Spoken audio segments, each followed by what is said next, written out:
est parti pour ce match. Je m'occupe rapidement de changer les trucs des joueurs.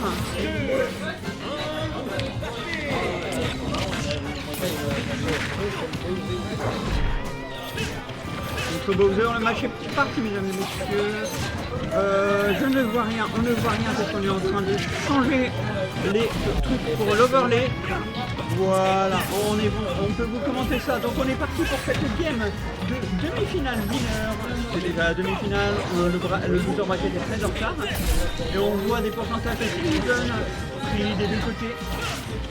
Avec une légère avance, une phase d'avantage pour Thomas actuellement. Il est repris changement pour Darlex. Thomas qui enchaîne 2 dernières pour prendre un avantage légèrement de 10% sur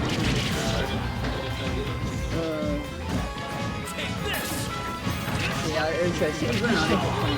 Ouais. C'est compliqué d'aller dire qu'il y a vraiment une personne qui sort de cette situation. Là, même si on est dans une flamme d'avantage à Darlex. Ah non, il se fait pas, il revient quand même Darlex. J'ai été mauvais, j'ai été très mauvais. Le lag trap à la belle moue. Le side B, et là ça prend la stop. Et là, mesdames et messieurs, ça prend la stop. Le ciblé n'a pas l'air de été pris du côté de Darlex. La pression sur le shield et ça change pas parce que la hitbox du shield a été mise au fur et à mesure du temps, les gars. Thomas qui fait ce dernier mais qui n'enchaîne pas sur un coup qui aurait pourtant dû passer s'il avait eu le temps de jouer. Mais Darlex a réagi de fois et du coup on reprend l'avantage avec plus d'une chose, avec plus de 100% déjà d'avance. Hein. Thomas il n'arrive pas à tuer. Il n'arrive pas à tuer Thomas. Vraiment fort.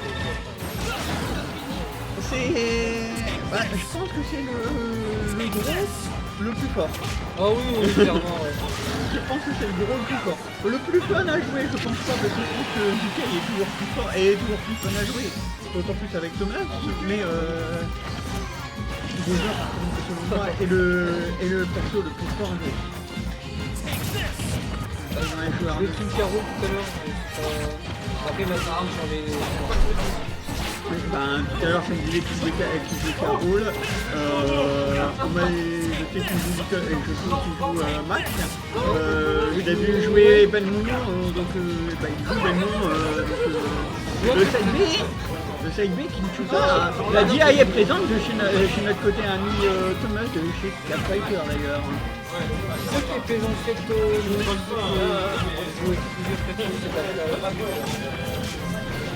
Bon, ouais, mais il sera jamais un gameplay exceptionnel avec un seul perso, il sera vraiment très polyvalent. Il a choisi d'être polyvalent, c'est la spécialité. Après voilà, c'est un choix.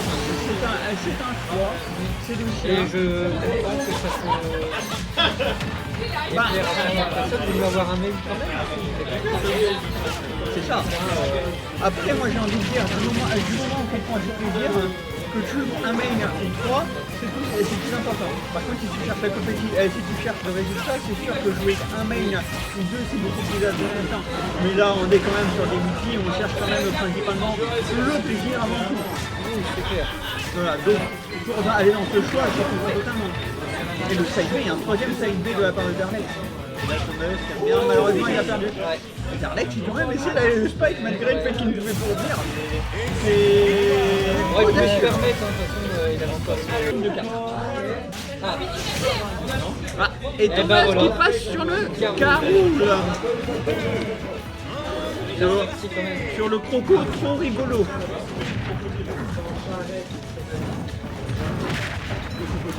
C'est le croco ça trop va rigolo.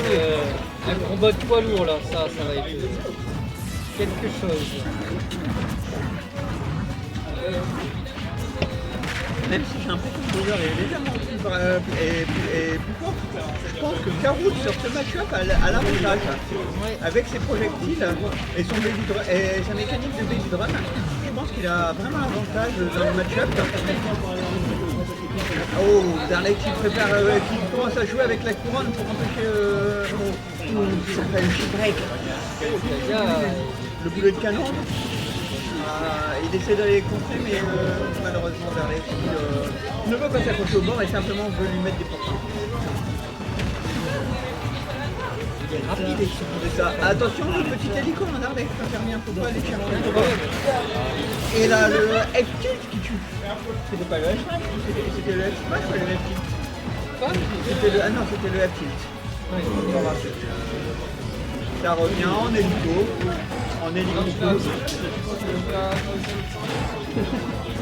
Ils sont déjà un petit peu doués. C'est ça, ouais. Et la DI est présente. Hein. Bon, à un moment, faut pas abuser quand même. Darlex, il lui rappelle qu'il n'est pas là pour rire non plus, mais la DI est quand même bien présente. Et c'est pas les flammes qui arrêtent la couronne de mon avis. Je pensais que tu vois la couronne, au moins de projectiles, elle tombait, mais les flammes ne sont pas considérées comme un projectile apparemment qui arrête. Ouais, à part, ouais. Il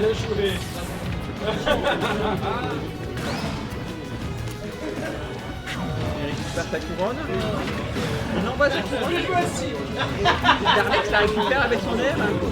Est-ce qu'il va l'écouter ou il la jette dans le vide pour bien baisser le même et l'empêcher de revenir.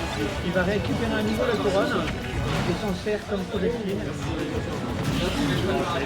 Ah, il a Thomas qui a essayé de s'interposer pour empêcher la retour de Darlex. Les pourcents sont très hauts des deux côtés sur la deuxième vie. Darlex qui se débarrasse de la couronne en disant c'est pas toi le roi, c'est moi. Mais Thomas l'injecte simplement avec son bateau. Bon bah, allez, on est reparti les gars, dernière stock. Dernière stock, 0% des deux côtés, tout est encore à faire. Hein. Aucun avantage n'a été pris, des pourcentages très even des deux côtés. Non, franchement, ça vient des deux côtés.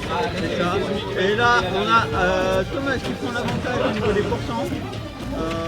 Le backthrow, le boulet de canon. Il a retenté un boulet de canon, mais c'était trop court. Et c'est dans la tête de Darlex, là, Thomas qui prend une avance considérable sur cette stock. Mais il suffit d'une phase avec Bowser et tout peut revenir. Parce qu'on rappelle le point fort des gros persos comme ça, c'est que ça tue très vite. Ça tue très vite. Et voilà, Darlex il prend la deuxième stock. 1-2-0 sec.